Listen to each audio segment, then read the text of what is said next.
episode of ASMR Reality. Tonight, we got a lot to cover, so I'm going to get right into it. First, I promised a sneak peek to my garage project I'm working on. I'm basically taking a shed and converting it into another garage. Let's get started. After the garage project, we're going to go through a landscaping project, so stay tuned for that.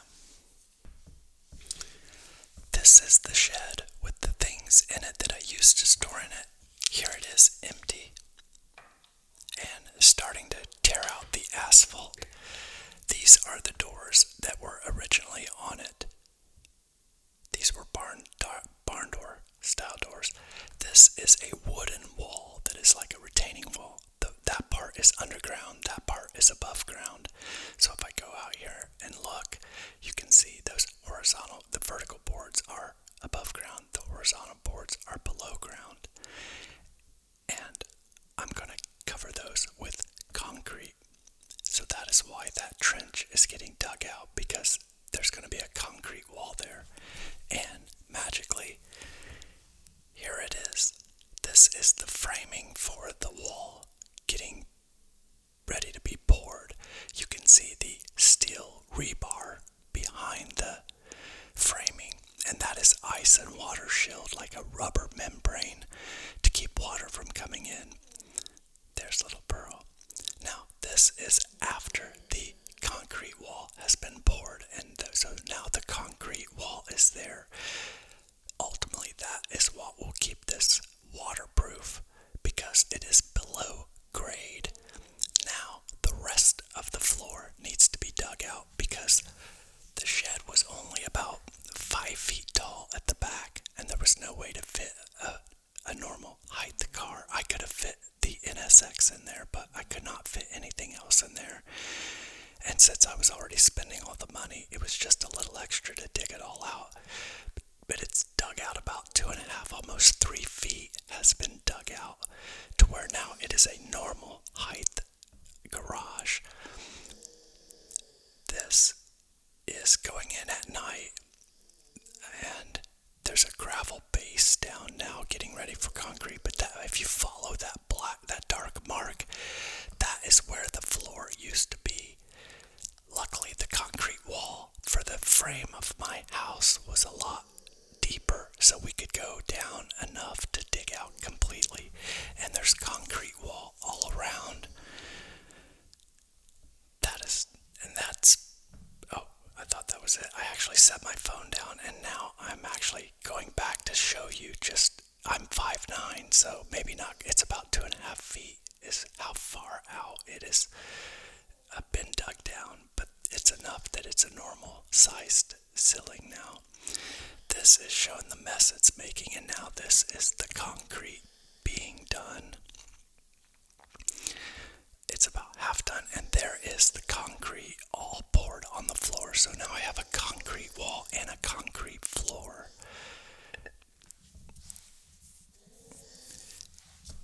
This is walking up to it now. Okay, this is like the next day when it's dry, maybe 2 days later, because it's nice and dry and white and clean and pretty. Here I'm going to put a retaining wall that'll curve out, that will be kind of like just highlighting like the path, the driveway area there.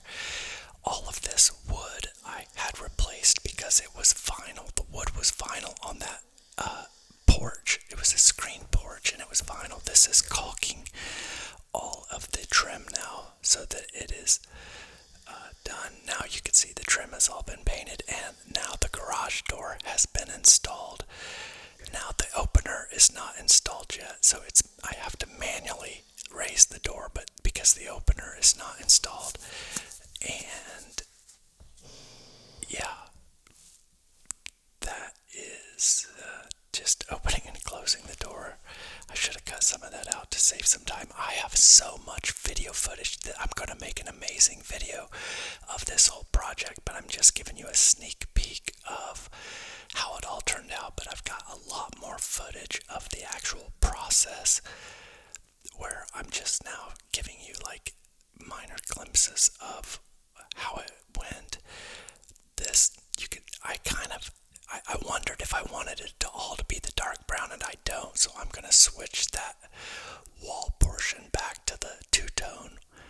But I had it all painted dark just to see if I liked it, and I really don't. This is doing the finishing touches on the exterior paint. That screen room above the garage is getting windows installed, and right now there's no windows. The screen has been removed. The windows will be installed, and I will make that a little like man cave room now, because it'll have windows. It'll be waterproof. It'll actually be part of my house, so that'll be part of the video too. But right now that hasn't really been started on yet. I think that's about it for the sneak peek. Oh, I do, at the end of this, I do kind of zoom over and show you I was showing you a mop bucket because I cleaned my house. Part of this process is keeping my house clean as I'm doing the dust and everything from the work. And then there are the cars. There is the NSX. I haven't decided what I'm going to put in this lower garage. It just depends on how it all turns out when it's all done. But it's going to be painted inside and insulated. So that's a sneak peek of what's to come. That's going to be a cool video. I'm so excited to have that whole project done for you. It's probably going to be done the middle of November. So be on the lookout for that. And now what we're going to do is we're actually going to watch a landscape project that I did. So let's get started. Okay, this is the back part of my yard that is fenced in, like privacy fence. It's like a little retreat area. I feel like it's like an extension of my house because I hang out a lot back here with the dogs and work out here. And I've got a swing out here that I swing on. If you guys saw my video about the solar eclipse, you would have saw me hanging out on that swing while I filmed the solar eclipse. Today what I'm doing, I have some large grasses, ornamental grasses that come up every year, but at the end of the year they start getting dried out and scraggly and they start shedding, and so if you don't cut them back, then they'll just be pieces all over the place as the wind blows them around as it dries out and just kind of dies. So I figured this would make for just some relaxation video to help put you in a calm state as we just hang out in nature and do a little bit of exterior home chores together. I find doing things like this pretty tranquil. That is a rope that I have 2 loops on each end, and I use this to bunch you can see how they're all spread out. It's kind of like all laying down. Normally those are standing upright and they look really good and they're bright green, but now you can see they're like browning out and they're falling down because the weight of the seed at the top is bringing the branches have grown out so tall that it's just drawing them down. So what I'm basically doing with that rope is cinching.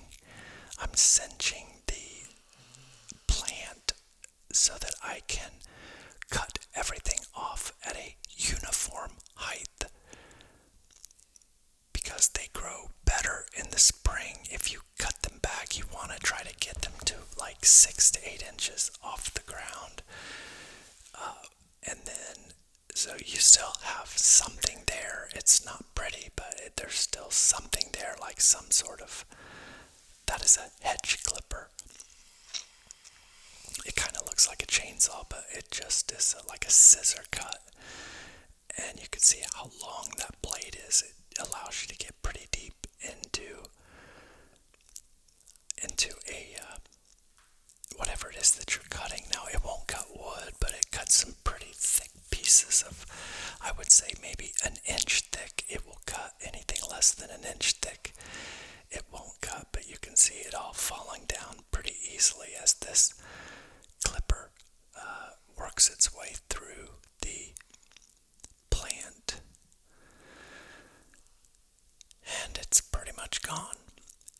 And then what you do, at least what I do, is I bunch all this up and I have a wheelbarrow that I haul everything out to a burn pile. Now, I don't burn it when it's green like this because it smokes real bad.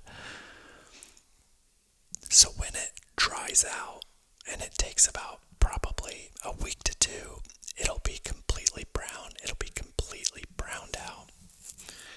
And I will then burn them. This is just kind of cleaning up the cut so it all is kind of like a flat top.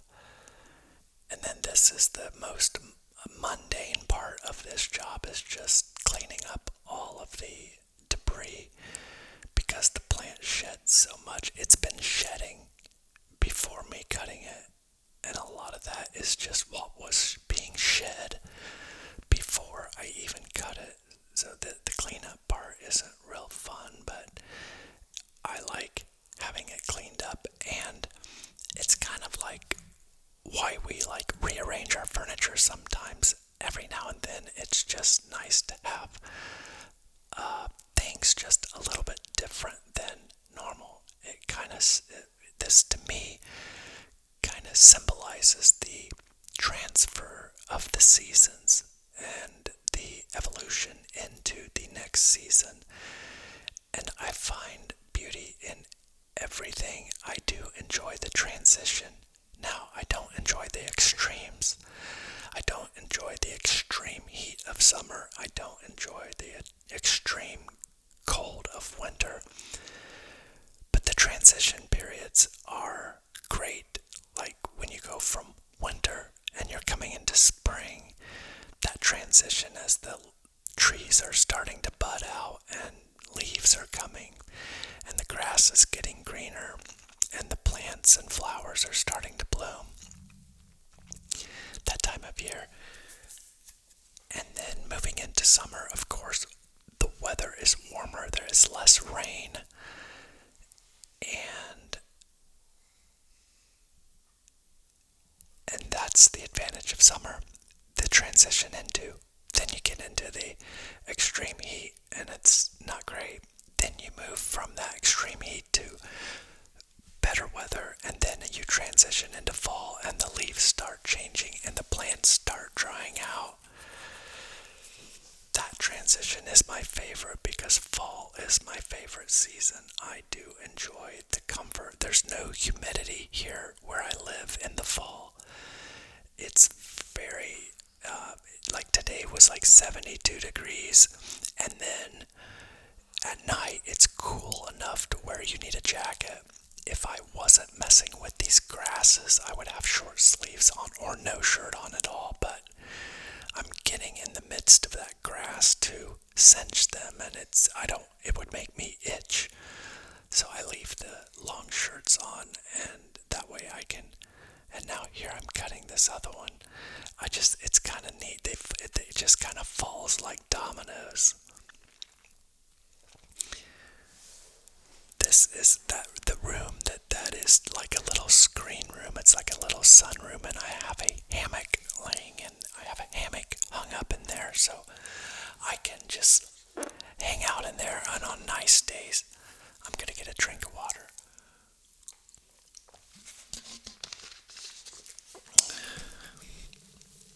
On nice days, like breezy days, it's nice to go in there and take a nap sometimes. There's not many of those days every year I can do it, but you can see Pearl is trying to help.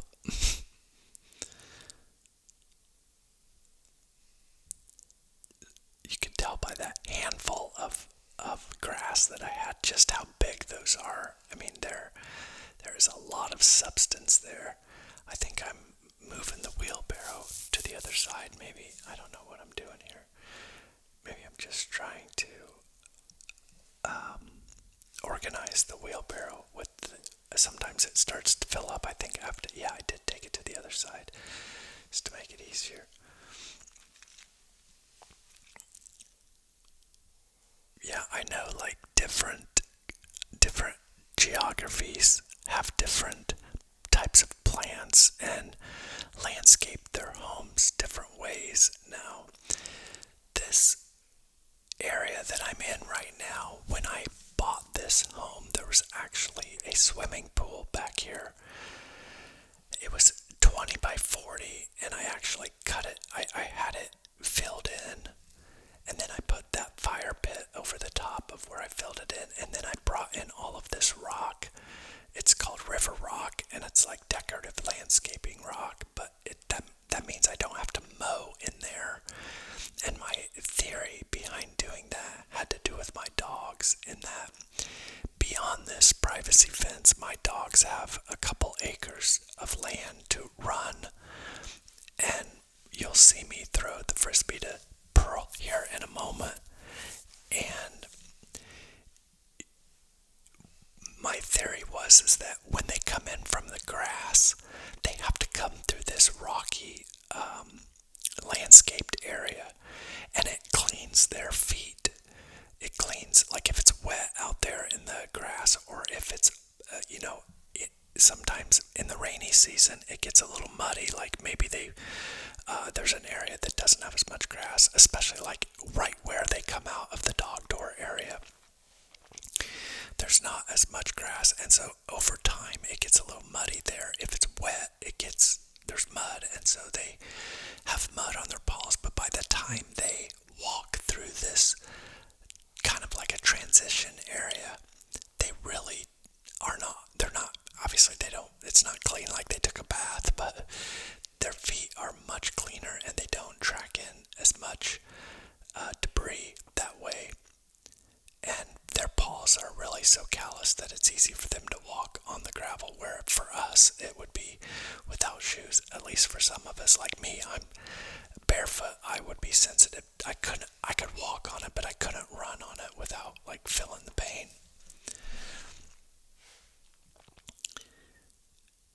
Back to the mundane part of cleaning up the small debris, just to get it out of there. Again, it's not like it disappears if you don't clean it up. It's just gonna be there. When it's rocks like this, you just gotta keep all the debris out of it.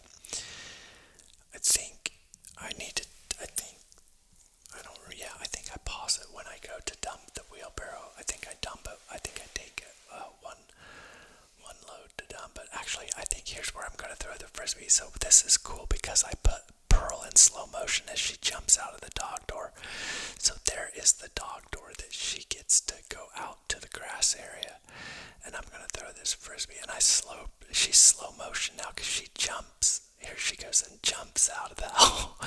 She is just a doll. She didn't jump that far. Normally, like, she launches herself through that, like, because she's dying to go get her toy. You can see there's two more that I've got to cut down. And those are, they are so pretty when they're in season, but when they get all scraggly like this, they just they're unruly, and again, they're starting to shed all over the place. So, like the others, I'll cinch this thing up and get it ready to cut. The girth of these plants is intense. Like, if it was a tree, it would be 100-year-old tree. That's how wide these things are, because they spread out over time. Those top things are seeds, and so they shed themselves down into the middle of the plant throughout its life cycle. These are probably maybe 7-8 years old, and so they just keep widening and widening and widening. And yeah, this is an annual chore, but it's a one and done. You do this one time a year, you trim it back, and next spring these things will take off, and they will be gorgeous grasses, and they'll be tall, and they give like a lot of oxygen off, and they're pretty. And it's just, I like to have a little bit of greenery in my personal spaces. Even inside, I have a lot of house plants because I believe that plants help us breathe better. They keep us healthier. And so that's why I have plants in the house, to keep the additional oxygen and to eat the carbon dioxide.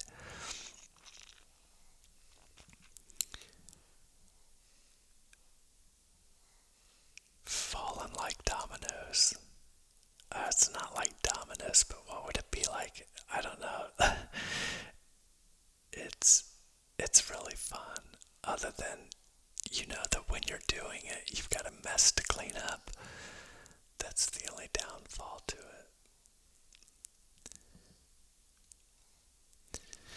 I've been wearing a sun hat lately as I work outside. I have never really used sunscreen or anything, but as I'm aging, I can see like areas like brown, they call them age spots, but like brown spots, not like really highly noticeable, but like the beginning stages. So I thought, well, I'm reaching that age where I need to be sensitive to it. And yeah, just part of getting older. I never thought I would be that guy that was worrying about sunspots, but here I am.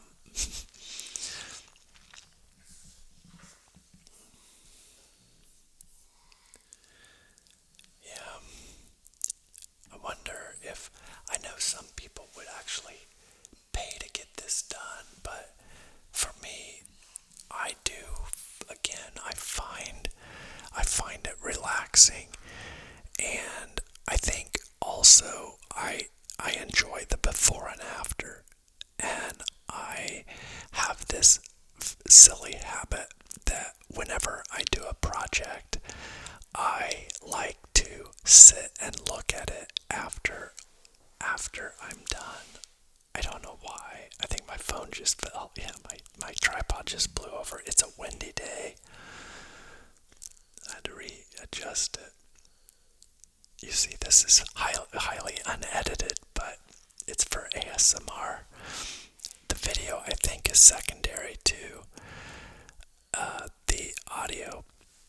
Although I know there's many people that do watch ASMR, and it's really the only reason why I've started adding in a lot of voiceover content, because for those people that like video, that actually watch ASMR, then you get the benefit of seeing something more than just staring at me whispering to you. And then it also provides me like topic content, so I have something to talk to you about like why I'm doing what I'm doing. And like I thought of this cinch thing on my own, and so I don't know, maybe you guys cut your grasses back too. I can promise you, if you do, you'll like the cinch idea, because it actually does help. It helps with the cut. Otherwise, it gets a lot more wild, and it just is harder. It was a trial and error for me, or whatever. Yeah, trial and error maybe. But that I just kind of kept thinking, well, how could I do this easier? How would this be easier to do? Because it was hard to get an even straight across cut, and that's ultimately why I figured out the idea about cinching that with a heavy-duty rope, and I like it. That was my elbow popping. Yeah, that I was gonna talk to you about. I thought I was mentioning something else there, and I forget what it was, but I think I was telling you about the before and after, and how after I get done with this, I like to just sit and look at the difference. Like, I just enjoy, like, the thought of, I don't like relive the experience, but just sitting and like thinking about how it's different and how time is transitioning. And I think just reflection and little things like this are things that to be proud of too, because you're being productive, you're getting things done, you're ensuring that this work I'm doing right now, which takes me maybe 40 minutes, will provide me the next year, will ensure that my home in the spring looks good, because I'm doing some preliminary work. Now, here I'm pulling out some stragglers. These are ones that grow like maybe 6 inches away from the main plant, because again, the top tassels are seed, and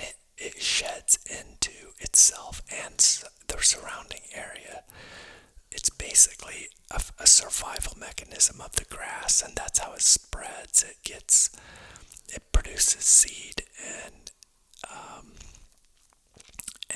and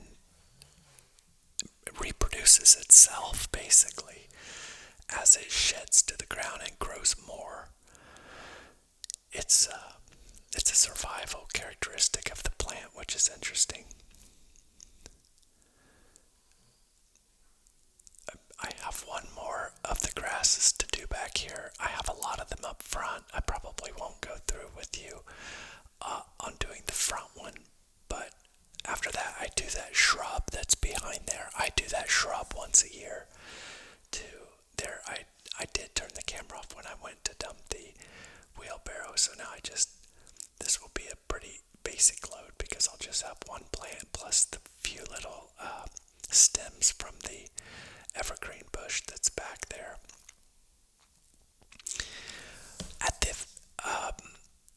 I am curious if you guys would be interested in, I did make a video today after I did this. The wind was blowing real hard today, so it was a good time to get the leaf blower out and blow my leaves in my yard, but I've got some video of that, so I think I might do a video for you of that. Probably would just maybe even fast forward through it just as a little teaser. I don't think a full video of me doing leaf blowing would be interesting, though a full video of me I cut myself yanking out one of those stragglers. I actually bring my hand up to show you after I get this plant cinched up. You can almost see when it cinches how it used to look straight and healthy. But you can also see how strong the wind's blowing today. Because I cut my hand, you could see it. It was minor, but luckily I didn't cut it on the clippers. I cut it on a piece of grass. The edges are sharp.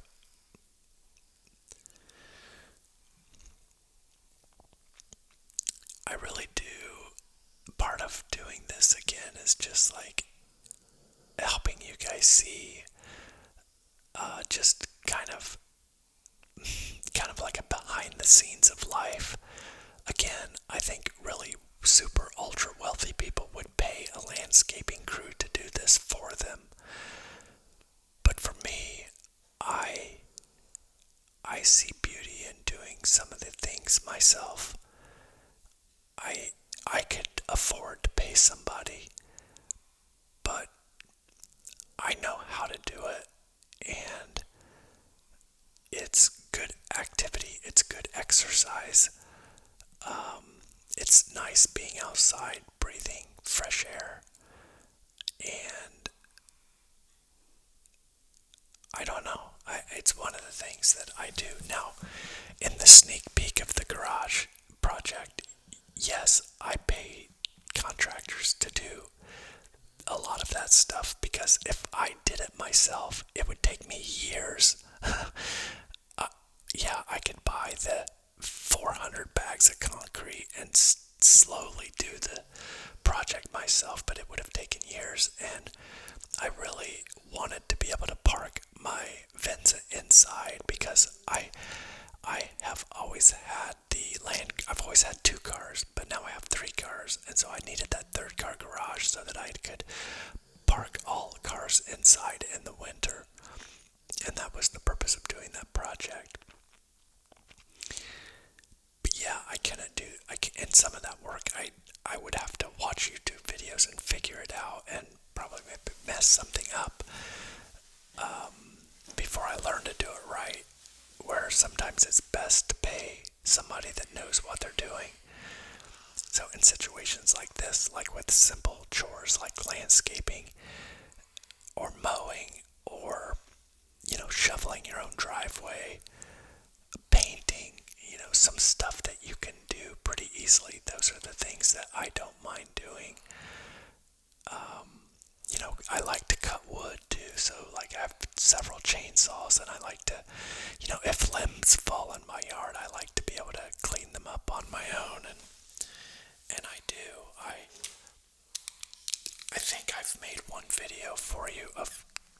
using my chainsaw. But it was years ago, maybe 2 years ago, I made one. Yeah, Pearl isn't it amazing how Pearl really just likes to be near me? Like, even if I'm not like paying her a lot of attention. Believe me, that dog gets more attention than any dog I know, but in situations like that, she's just kind of chilling out, waiting for me to just see if maybe she can garner some of my attention. They're such loving animals. I do have a dog video planned as well, just kind of explaining my relationship with the dogs and, yeah, how I think animals can really enhance people's lives. I really think it's the only reason I've been able to be alone, is because I love the animals so much. The animals give me enough love that I don't have to have that relationship, close relationship with another human being, that I can maintain my sanity by at least having the love of an animal and giving love to an animal, because I still have love in my life. So I think that's what keeps me a good person, even though I am ultimately emotionally alone as far as from another human. I mean, I have friends and family and people I love for sure, but I'm talking about that close relationship with a significant other that can provide a lot of comfort and security and peace and just ultimately love. You know, it's I know it's good, and believe me, I'm not knocking it. I'm just saying I'm able to maintain my sanity by still having love in my life by having animals, and I think it's important. You can see her on the other side of the wheelbarrow over there. She's still hanging out. She's so loving. Vivian is loving too, but she is older, so she likes to sleep a lot more than Pearl. Pearl's only 2 years old, and she doesn't need much sleep. And because I'm at work so much, when I'm home, she wants to be with me, and I want to be with her too.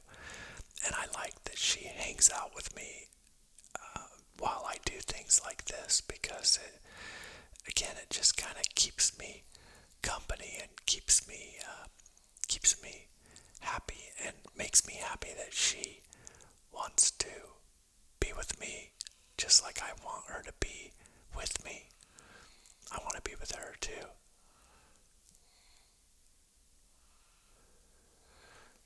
That was another straggler, but that straggler area was so thick I cut it really short. Sometimes if you cut it too short, it doesn't grow back the next year. So that's why, again, you leave them about 6 inches. It's the best way to keep them healthier and make sure they come back. Let me see where I'm at time-wise here. Okay, we're doing good. All right. And now it's going to be time to do the evergreen. Actually, I had some grasses in this pot, but they dried out one time when I wasn't able to give them any water. So I'll plant something else in there in the spring. Usually I put some sort of flower, like something that blooms in there. But then it requires water. These are, these things are surgical when it comes to doing evergreens. They really weren't designed to cut grasses like I do it, but they do just fine for it. But this is really what these are designed for, is trimming shrubs. That's really what they're called hedge clippers, and hedges are really what they're known for. This is what most people use them for. I just found that they cut those grasses really well and make it easy. I'm not sure what I'm doing here. Oh, just making sure I'm focusing the camera correctly. I was worried I wasn't. I was worried I was facing the grass and couldn't see it. So I basically start at the bottom and just round my way up the edges, so the edges are curved, and then give it like a flat top. you can shape these things however you want. But I like to put them going in at the bottom, curving around the top. You can see me just doing a curve motion, just to give it that kind of like bulb, like a ball. The look on the side is just rounded over and just kind of making a circular. I like the way these look with the stragglers too, but if you just don't keep them trimmed back, what happens is they just get so big. This thing started like probably when I planted this, it was probably 1 foot, just a little 1 foot ball, like 1 foot wide, like the 1 foot across each way, maybe 2 feet. But now it's probably 5 feet across. That's how much this thing's grown in 7 years.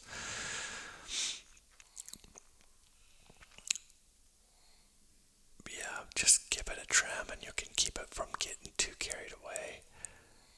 I wanted it to get bigger when I bought it, obviously, but now it's getting to the size about all that I really wanted it to be.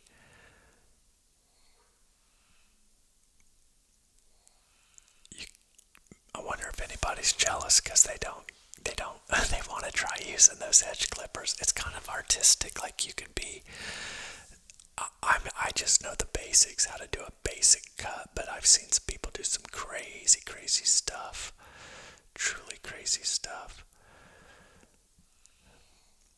But I'm pretty low maintenance. I like normal. I like just, I don't have, my things are not aggressive, like nothing horribly modern, or now I've got to pick those stragglers out of the bush. But yeah, you could see some of that blowing towards the camera. It's just how windy it is that some of those grasses were blowing around, and that's what I'm saying is like I would be constantly cleaning up the shedding grass from all over this rock area all winter long if I didn't cut them back, and then I would still have to cut them back in the spring. So it's either you do it now, and it's kind of like the leaves. Once the leaves are off the trees, you don't have to do the leaves again.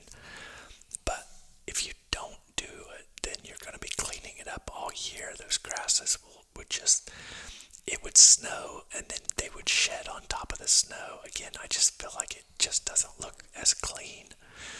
So I cut them down in the fall. That way they are basically I just run the fall, and I have 2 seasons with them full time. Really part of a third one too. But then without them in the, it just looks a little cleaner, I think, without them. But I like the additional.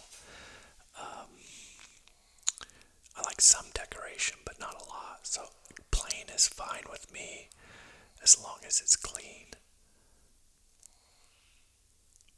This is just kind of cleaning up all the crumbs, basically.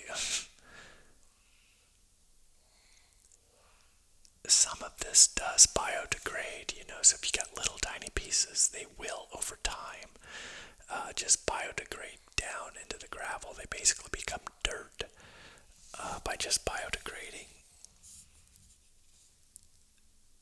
Obviously, you just would want to get the big pieces out, which is what I do. I just clean it up to get the big pieces out, and then after that, it's I think this is the final step that I do here.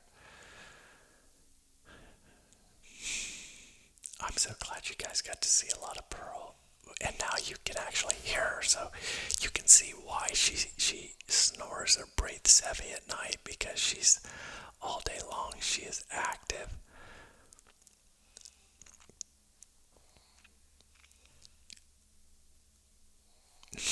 And she makes sure she's in the camera. That's funny. Of course she doesn't know, but it's cute. I love that darn dog. Yeah.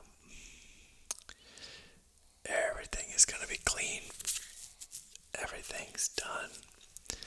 I did sit out there and look at it earlier before I came in to make the video. There's just enough moonlight to kind of feel the difference. And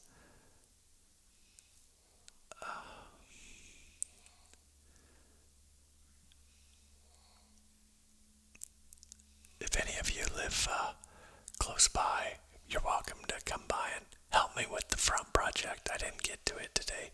I have more grasses up front than I have in the back here. So when I do the front, it's going to take several hours.